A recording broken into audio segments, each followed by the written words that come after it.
चलिए, तो आज हम लोग लेंज लॉ को समझेंगे। लेंज लॉ जो है इंड्यूस्ड करंट का डायरेक्शन निकालने का एक बेहद ही आसान तरीका है। तो आज का टॉपिक है length law. Lenz law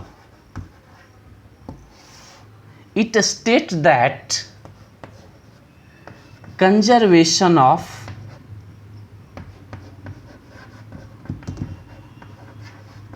energy.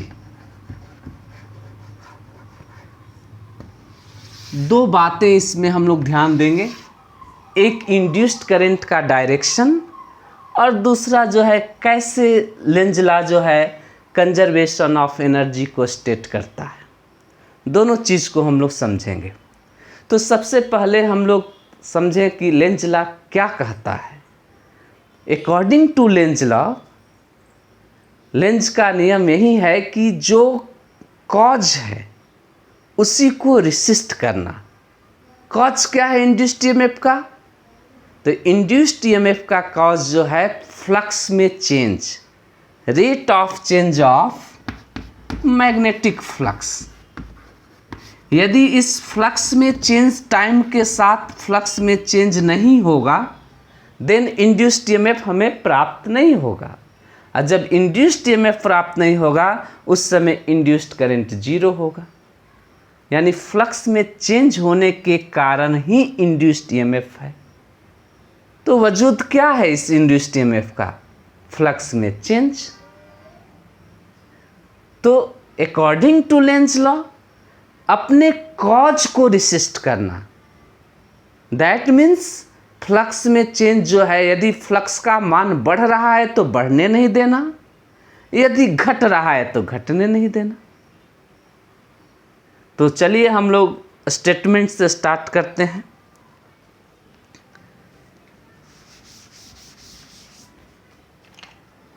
According to Lenz law,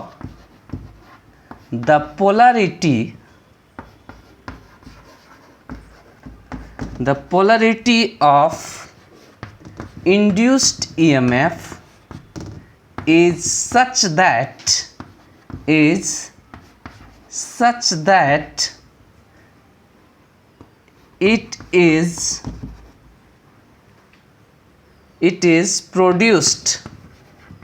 is produce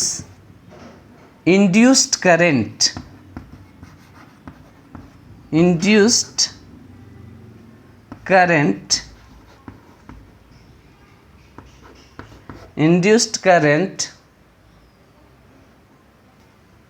such that it is produced induced current which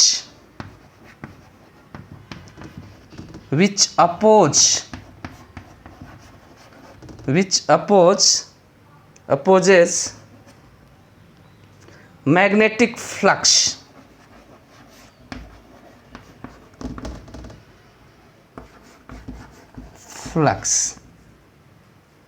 According to Lenz law, the polarity of induced EMF is such that it is produced induced current which opposes magnetic flux.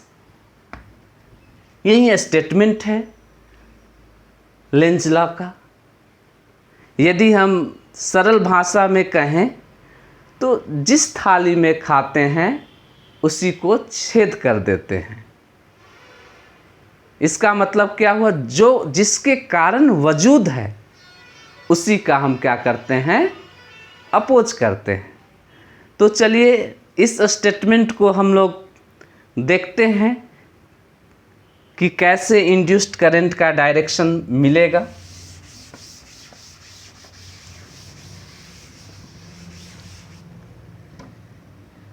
Let us suppose मान लेते हैं कि एक कोई coil है और इसके करीब हम बार मैग्नेट को लाते हैं, जिसका नॉर्थ साइड है और साउथ पोल है। बार मैग्नेट को मूव करा रहे हैं कॉइल की तरफ। तो मैग्नेटिक फील्ड लाइंस जो बार मैग्नेट से निकलेगी, नॉर्थ से होते हुए कॉइल से होकर बाहर की तरफ निकल रही है, साउथ से इंटर कर रही है। तो इंड्यूस्ड करंट जो डेवलप होगा इस कॉइल में due to change of magnetic flux, उसका डायरेक्शन क्या होगा? फैराडेज के सेकेंड नियम से तो हम उस इंड्यूस्ड ईएमएफ का मान निकाल सकते हैं, E is equal to minus d∅v/dt। लेकिन कितना इंड्यूस्ड करंट होगा, उसका डायरेक्शन क्या होगा? डायरेक्शन, करंट का डायरेक्शन जो है वो लेंज के नियम से पता करेंगे। तो देखिए, यदि ये नॉर्थ पोल इस कॉइल के करीब आ रहा है तो लेंज का नियम क्या कहता है कि अपने कॉज को रेसिस्ट करना। तो इस कॉइल में करंट यदि है तो किसके कारण है? इस मैग्नेट के मूव करने के कारण है, इस बार मैग्नेट के कारण है। इसी के कारण इसमें करंट का वजूद है। अब इसका अपोज करना कैसे अपोज होगा? यदि बार मैग्नेट इस कॉइल के तरफ आएगा तो इंड्यूस्ड करंट इस प्रकार से होगा कि इस बार मैग्नेट को कॉइल की तरफ आने नहीं देगा। और यदि ये कॉइल से दूर जाएगा बार मैग्नेट, तो इसका भी अपोज करना है, तो इसको जाने नहीं देगा। उस समय इस प्रकार से इंड्यूस्ड करंट डेवलप होगा इस कॉइल में कि बार मैग्नेट कॉइल से दूर न जा पाए। यही सिंपल सा कंसेप्ट है। तो एक केस कंसीडर हम कर रहे हैं कि जब करीब आ रहा है उस समय इसमें इंड्यूस्ड करंट का डायरेक्शन क्या होगा। तो किन परिस्थिति में ये बार मैग्नेट इसके नज़दीक नहीं आ सकता है? जब यह कॉइल नॉर्थ पोल की तरफ बिहेव करना शुरू कर दे तो नॉर्थ और नॉर्थ के बीच में रिपल्सन होगा, तो ये क्या करेगा? इनको आने से अपोज करेगा। तो इसका मतलब है इस समय इस कॉइल के अंदर नॉर्थ पोल की तरह करंट का एग्जिस्टेंस होगा। अब देखिए, डायरेक्शन मुझे कैसे दिखाना है? तो इसका इंड को थोड़ा सा हम बेंड कर देते हैं और एरो दिखा देते हैं टॉप पे। इसका मतलब ये हुआ कि करंट का डायरेक्शन नीचे की तरफ इधर और इधर ऊपर की तरफ, ये है एंटी क्लॉकवाइज। इस समय जो करंट इस कॉइल में डेवलप हुआ है इंड्यूस्ड करंट, उसका डायरेक्शन कैसा है? Anti clockwise. इस तरह से करंट इस कॉइल में प्रोड्यूस होगा। पुनः जब हम कहते हैं कि इस सर्कुलर रिंग से बार मैग्नेट को दूर ले जाते हैं,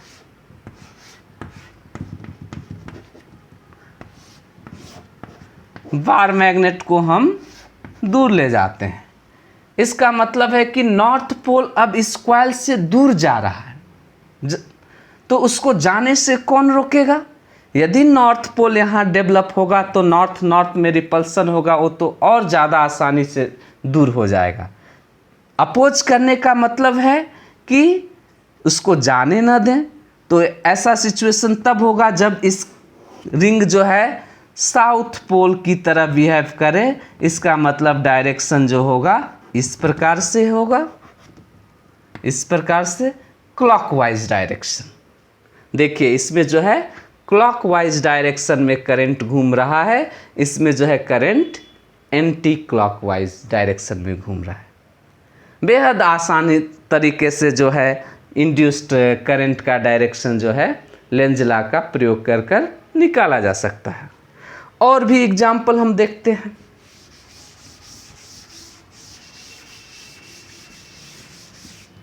चलिए, हम कहते हैं कि ये कोई स्ट्रेट वायर है और इसमें करंट जो है आई करंट फ्लो कर रहा है।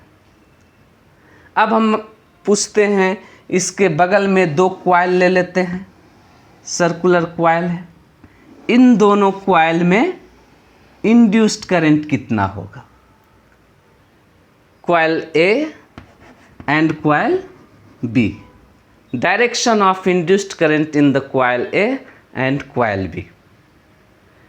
तो अरस्टोट के अनुसार, अब देखिए यहाँ पे आपको मैग्नेट, बार मैग्नेट नहीं दिया गया है, तब हम बैक जाएंगे कंसेप्ट पे। अरस्टोट का प्रिंसिपल कहता है कि करंट कैरिंग वायर, कोई भी करंट कैरिंग वायर है, उससे करंट फ्लो कर रहा है, then its behaves as a bar magnet. तो एक करंट इसमें मैग्नेटिक फील्ड प्रोड्यूस करेगा। पहले भी हम कंसेप्ट जानते हैं कि किसी स्ट्रेट वायर में यदि आई करंट फ्लो कर रहा है तो आर डिस्टेंस पे मैग्नेटिक फील्ड जो होगा म्यू नॉट आई अपॉन में 2 pi R, B is equal to mu naught I upon में 2 पाई आर, इनफाइनाइट लेंथ का वायर है। तो अब चूंकि आई नहीं बदल रहा है, तो इसका मतलब ये हुआ कि जो करंट इसमें डेवलप होगा या नहीं होगा, यह प्रश्न उठ जाएगा, क्योंकि मैग्नेटिक फील्ड जो होगा वो कांस्टेंट मैग्नेटिक फील्ड होगा और वेरिंग मैग्नेटिक फील्ड प्रोड्यूस करता है इंड्यूस्ड ईएमएफ। तो उस दौरान जो है दोनों कॉइल में करंट प्राप्त नहीं होगा। जब करंट इंक्रीजिंग हो या डिक्रीजिंग हो, हम कहते हैं कि करंट का मान कांस्टेंट नहीं है, करंट का वैल्यू इंक्रीज कर रहा है, देन अब मैग्नेटिक फील्ड जो है चेंज होगा, क्योंकि आई के बढ़ने से मैग्नेटिक फील्ड बढ़ता है और मैग्नेटिक फील्ड के बढ़ने से फ्लक्स में भी इंक्रीज करेगा, मैग्नेटिक फ्लक्स इंक्रीज करेगा और मैग्नेटिक फ्लक्स के इंक्रीज होने से इंड्यूस्ड ईएमएफ भी इंक्रीज हो। तो लेट अस सपोज मान लेते हैं कि जो इस वायर में करंट है वह वेरिंग करंट है, चेंज होता हुआ करंट है, तो जो इससे हमें मैग्नेटिक फील्ड मिलेगा वो चेंज होता हुआ मिलेगा, तो उससे जो हमें फ्लक्स प्राप्त होगा वो जो है चेंज होगा टाइम टू टाइम। तो चलिए देखते हैं कि पहले मैग्नेटिक फील्ड का डायरेक्शन क्या होगा।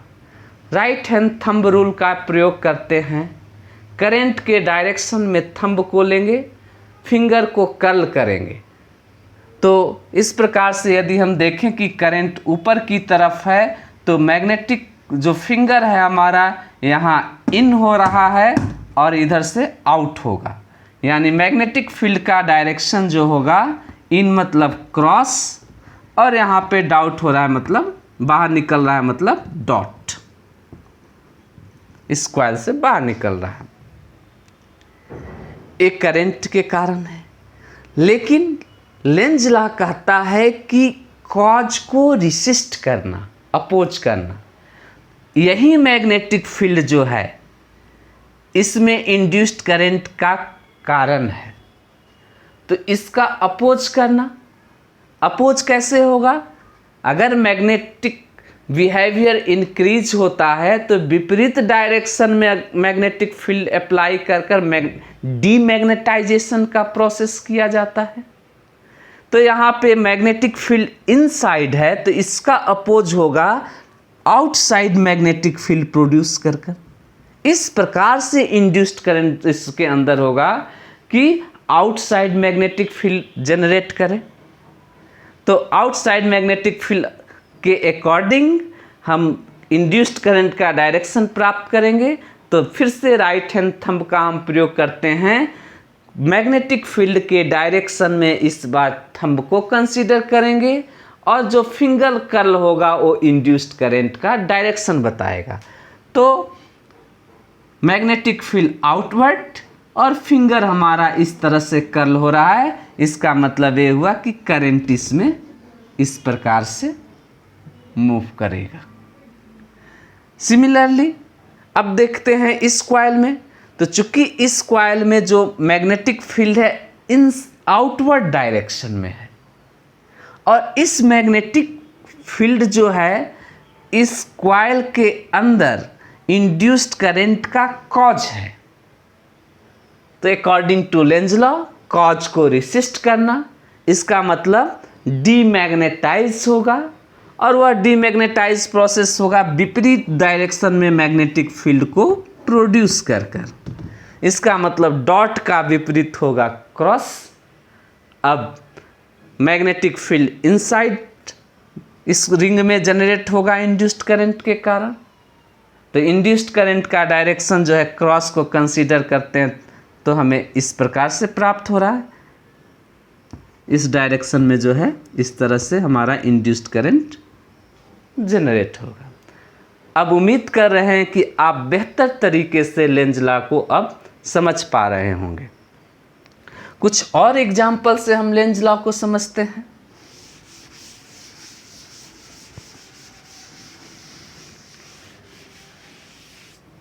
चलिए हम लोग कंसीडर करते हैं एक uniform magnetic field. Magnetic field varying नहीं है, यूनिफॉर्म मैग्नेटिक फील्ड है।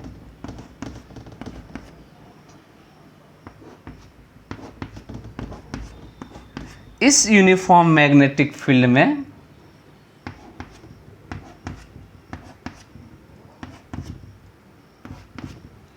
हम कहते हैं कि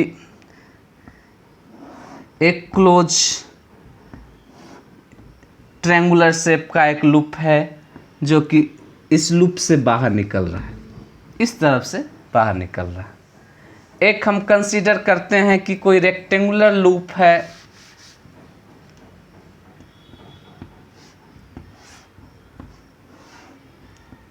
इस मैग्नेटिक फील्ड में भी वेलोसिटी से इंटर कर रहा है। एक और हम कंसीडर करते हैं, मान लेते हैं कि आर्बिट्ररी शेप का जो है कोई क्लोज लूप है वो इससे बाहर निकल रहा है। ये 2-3 एग्जाम्पल हम सेट करते हैं। क्या कंडीशन होगा?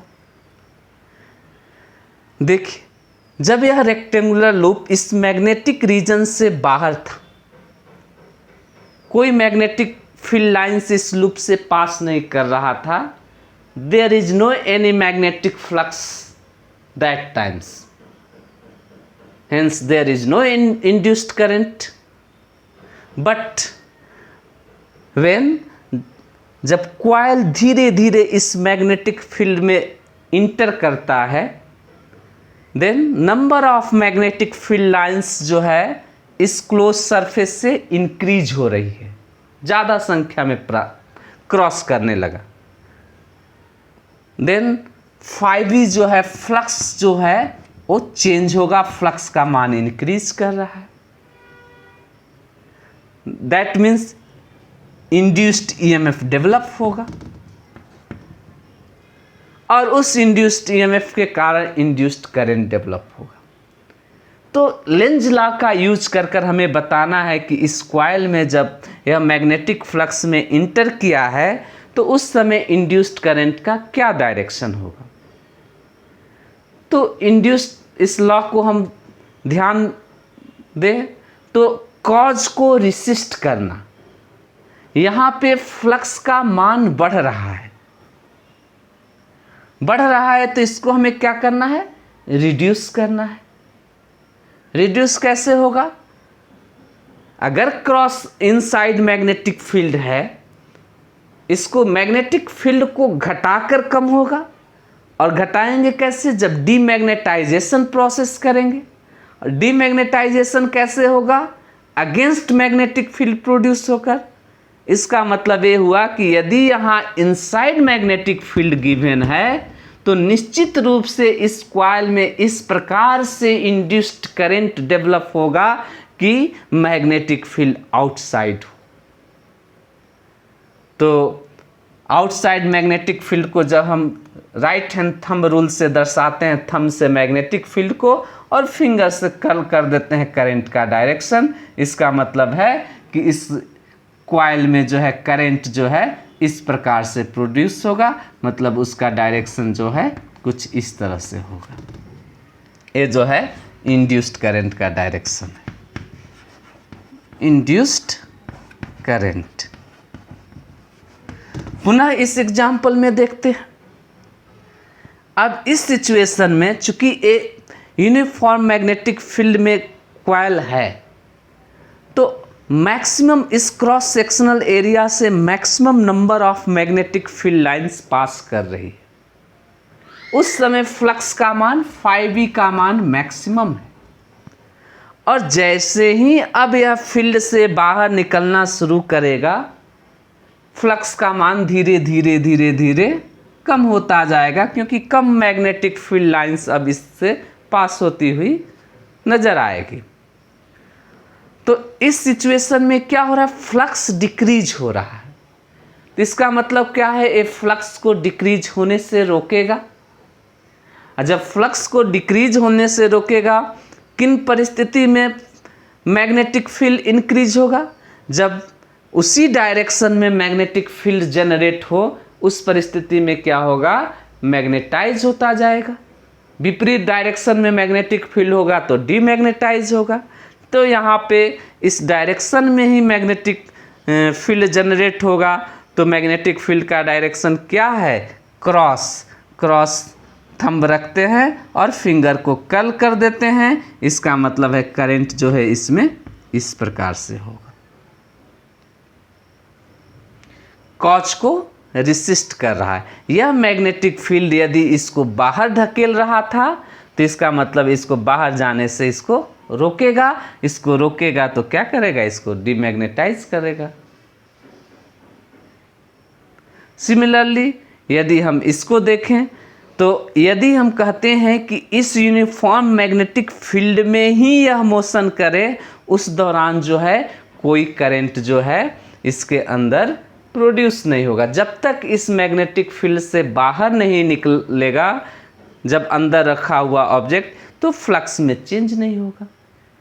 तो कुछ इन सब एग्जाम्पल से जो है इंड्यूस्ड करंट को समझा जा सकता है।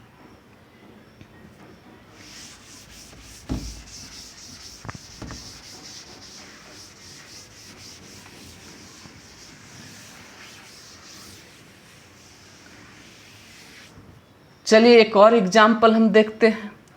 लेट अस सपोज मान लेते हैं कि एक कोई कॉइल है और इसके करीब हम एक बार मैग्नेट को लेकर आते हैं, जिसका ये नॉर्थ पोल है और ये साउथ पोल है। मैग्नेटिक फील्ड लाइंस इस तरह से नॉर्थ टू नॉर्थ से निकलता हुआ, और साउथ में जो है मैग्नेटिक फील्ड लाइंस इस तरह से इंटर कर रहा है। इस बार हम बार मैग्नेट को, कॉइल हमारा ए है, बार मैग्नेट ए है, इसको लेफ्ट एंड राइट मूव नहीं करा रहे हैं। इस बार हम कह रहे हैं कि चलिए इसके about A bar magnet rotate कर रहा है, एक्सिस के अबाउट। इस प्रकार से ए बार मैग्नेट घूम रहा है। घूमने से क्या होगा, ये हमारा कॉइल है और ये हमारा मैग्नेट है। अब ये मैग्नेट इस प्रकार से घूमेगा। तो हमने कंसीडर किया है कि नॉर्थ पोल ए है और एक कॉइल है। तो जैसे जैसे अब नॉर्थ ऐसे कॉइल को हम मैग्नेट को रोटेट करा रहे हैं, तो नॉर्थ पोल जो है कॉइल से दूर होता जा रहा है। देखिए अब नॉर्थ पोल यहाँ पहुँच गया। कॉइल और नॉर्थ पोल के बीच की दूरी क्या है, बढ़ती जा रही है। तो लेंज लॉ कहता है कि कॉज को रिसिस्ट करना। इस कॉइल के अंदर इंड्यूस्ड करंट डेवलप हुआ है, तो वह किसके कारण है, इस बार मैग्नेट के रोटेशन के कारण डेवलप हुआ है। तो इसी रोटेशन का अपोज करें, यानी नॉर्थ पोल यदि इससे दूर जा रहा है, तो कॉइल इस प्रकार से बिहेव करेगा कि नॉर्थ पोल को दूर जाने ना दे। अपोज करने का ही मतलब हुआ। तो दूर ना जाने देने का परिस्थिति यहाँ कैसे बनेगा, जब ये साउथ पोल की तरह बिहेव करे तो नॉर्थ को दूर जाने नहीं देगा। यानी एक कॉइल जो है कैसा बिहेव कर रहा है, साउथ। इसका मतलब ये हुआ कि इंड्यूस्ड करंट का जो डायरेक्शन होगा वो क्लॉकवाइज होगा। इस कॉइल में जो इंड्यूस्ड करंट डेवलप होगा वो इस तरीके से होगा, जिसका डायरेक्शन जो होगा क्लॉकवाइज।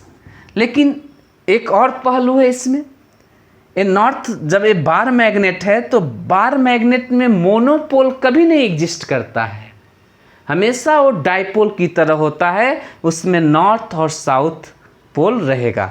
कितना भी टुकड़ा इसका छोटा छोटा कर दें, नॉर्थ और साउथ की एग्जिस्टेंस हमेशा रहेगा। जब तक ये नॉर्थ और साउथ के रूप में है वो बार मैग्नेट कहलाएगा, अन्यथा वो बार मैग्नेट नहीं कहलाएगा। फिर अब ये रोटेट करते हुए अब नॉर्थ पोल इससे जब दूर जा रहा है तो धीरे धीरे धीरे धीरे साउथ पोल क्या हो रहा है, इसके करीब आ रहा है। तो फिर से क्या वही कंडीशन कि कॉज को रेसिस्ट करना, साउथ पोल जब करीब आ रहा है तो यह क्या करेगा, कॉइल उसको करीब आने नहीं देगा, तो साउथ को रिपेल कौन सा पोल करेगा, साउथ पोल करेगा। तो देखिए फिर से हमें पता चला कि इसमें साउथ पोल ही डेवलप होगा, इसलिए इसके रोटेशन के कारण जो इसमें करंट प्रोड्यूस होगा, इंड्यूस्ड करंट, उसका डायरेक्शन क्लॉकवाइज होगा। यही क्वेश्चन को हम चेंज कर देते, इधर साउथ पोल इधर नॉर्थ पोल, हम कह रहे हैं इस तरह से रोटेशन हो रहा है, देन इंड्यूस्ड करंट का डायरेक्शन बदल जाएगा इसमें। तो यही लेंज लॉ है, अपने कॉज को रेसिस्ट करता है। आई होप कि आप इसको आसानी से समझ लिए हैं। चलिए अब दूसरा पहलू पे बात करते हैं, कंजर्वेशन ऑफ एनर्जी। कैसे लेंज लॉ जो है कंजर्वेशन ऑफ एनर्जी को स्टेट कर रहा है। बहुत सारे और भी एग्जाम्पल इसमें आप लोग देख सकते हैं। एक कॉइल ले लीजिए, दूसरा कॉइल ले लीजिए और उसको बैटरी से कनेक्ट करिए, स्विच ऑन ऑफ करिए, देखिए ऑन की स्थिति में कैसे इंड्यूस्ड करंट का डायरेक्शन है, ऑफ की स्थिति में क्या इंड्यूस्ड करंट का डायरेक्शन क्या है। ये आप लोग आसानी से जो है पिछले एग्जाम्पल के थ्रू जो है आंसर कर पाएंगे। चलिए हम लोग कंजर्वेशन ऑफ एनर्जी की बात करते हैं, कैसे लेंज लॉ जो है कंजर्वेशन ऑफ एनर्जी को स्टेट करता है। मान लेते हैं, सपोज करते हैं कि एक कोई कॉइल है और इसके करीब हम कह रहे हैं कि बार मैग्नेट को लेकर आते हैं। ये हमारा कोई बार मैग्नेट है, north and south poles.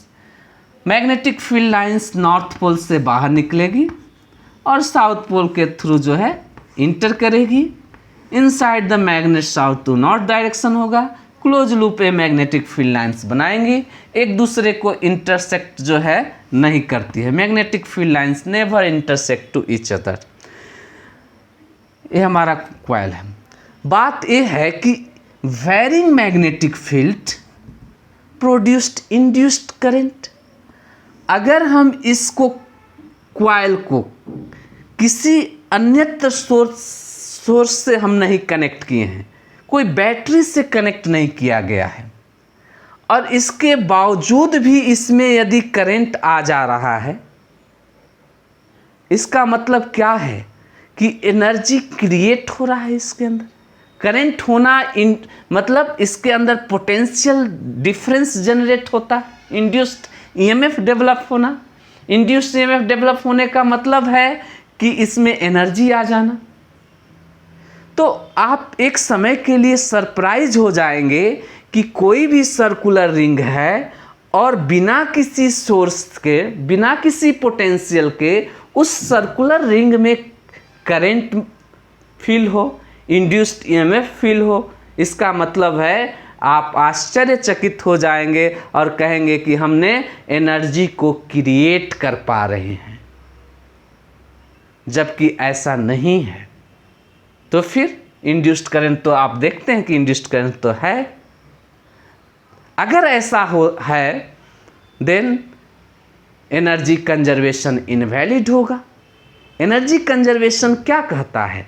Energy can neither be created nor destroyed, it can be transfer from one stage to the another state. यदि सिंपल तरीके से हम एनर्जी कंजर्वेशन को समझें तो ब्रह्मांड की जितनी भी ऊर्जा है, जितनी भी एनर्जी है, वह एक है। सारी इस यूनिवर्स ब्रह्मांड का जितना भी एनर्जी है वह एक एनर्जी है, जिसको हम टोटल एनर्जी कहें या गॉड कहें या ईश्वर कहें। सारा एनर्जी, इसी एनर्जी पे पूरा ब्रह्मांड टिका हुआ है। और यदि यह एनर्जी कंजर्व है तो इसका मतलब हुआ कि इस एनर्जी को न तो बढ़ाया जा सकता है और न ही घटाया जा सकता है, न क्रिएट किया जा सकता है, न डिस्ट्रॉय किया जा सकता है। तो आप अपने जीवन में ये समझ लीजिए कि अपने जीवन में किसी से इतना दुश्मनी न क्रिएट करिए कि आप किसी को नष्ट कर ही नहीं सकते हैं। टोटल एनर्जी तो एक है, तो न तो उस एनर्जी को क्रिएट कर सकते हैं, न ही डिस्ट्रॉय कर सकते हैं। तो कोई भी इंसान इस धरती पे किसी को नष्ट नहीं कर सकता है, वह रूपांतरित होता चला जाता है, एक रूप से दूसरे रूप में परिवर्तित हो जाता है। हमारे शास्त्रों में भी कहा गया है, ईश्वर अंश जीव अविनाशी। इस धरती पे जितने भी जीव हैं वो ईश्वर के अंश हैं, टोटल एनर्जी का वो अंश हैं, वो अविनाशी है, उनको नाश नहीं किया जा सकता है। तो ये एनर्जी कंजर्वेशन का मतलब है। तो यहाँ पे तो अगर कुछ समय के लिए देखें तो हमें ऐसा प्रतीत हो रहा है कि एनर्जी तो क्रिएट कर दिया गया, एनर्जी क्रिएट हो जा रहा है, लेकिन ऐसा नहीं है। जब इसके पीछे का देखिए लॉजिक, तो एक एग्जाम्पल से हम समझते हैं। लेट अस सपोज, मान लेते हैं कि कोई व्यक्ति जो है वो 10 जूल एनर्जी के साथ रनिंग कर रहा है, मूव कर रहा है, दौड़ रहा है, और उस समय उसकी एनर्जी कितना है, 100 जूल है। लेट अस सपोज मान लेते हैं।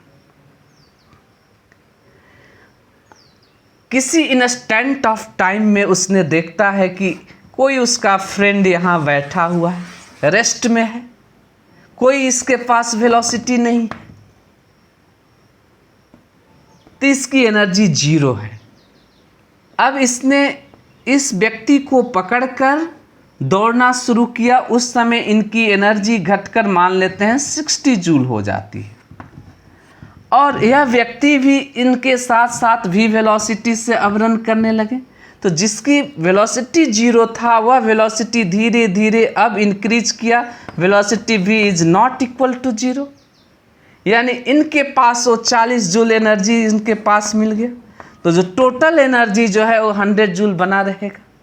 वैसे ही जब ये नॉर्थ और जो बार मैग्नेट था उसको हम लाकर रख देते हैं, स्टेशनरी है, फ्लक्स में चेंज नहीं है, उस समय जो है इसमें कोई इंड्यूस्ड करंट नहीं, और जैसे ही यह मूव करना शुरू किया फ्लक्स में चेंज हो रहा है। वही चेंज जो फ्लक्स में चेंज हो रहा है वह एनर्जी क्या है, इसको प्राप्त हो रहा है। यानी नेगेटिव साइन भी बता रहा है, induced EMF is equal to -d∅v/dt, यानी जितना फ्लक्स में चेंज का जो रेट है टाइम के साथ वह इसको ट्रांसफर हो रहा है, वही एनर्जी इसमें ट्रांसफर हो रही है। इसका मतलब है कि टोटल एनर्जी जो है कंजर्व है। सिमिलरली यदि हम कहें कि यहाँ पे इस कॉइल में एक हम जो है बल्ब लगा देते हैं तो क्या होगा, जैसे ही अब एक मैग्नेट मूव करेगा इस कॉइल की तरफ, इसमें इंड्यूस्ड करंट डेवलप होगा, और उस इंड्यूस्ड करंट के कारण जो है क्या होगा, ये बल्ब जल जाएगा। अब जल गया तो फिर नया कंसेप्ट लाइट में कन्वर्ट हो गया। इसका मतलब यहाँ पे इलेक्ट्रिकल एनर्जी जो है लाइट एनर्जी में कन्वर्ट हो गया। तो इस प्रकार से जो लेंज लॉ है कंजर्वेशन ऑफ एनर्जी को स्टेट करता है, नया एनर्जी क्रिएट नहीं हो रहा है। ठीक है, तो आई होप कि आप जो है लेंज लॉ को आसानी से समझ पाए हैं। धन्यवाद।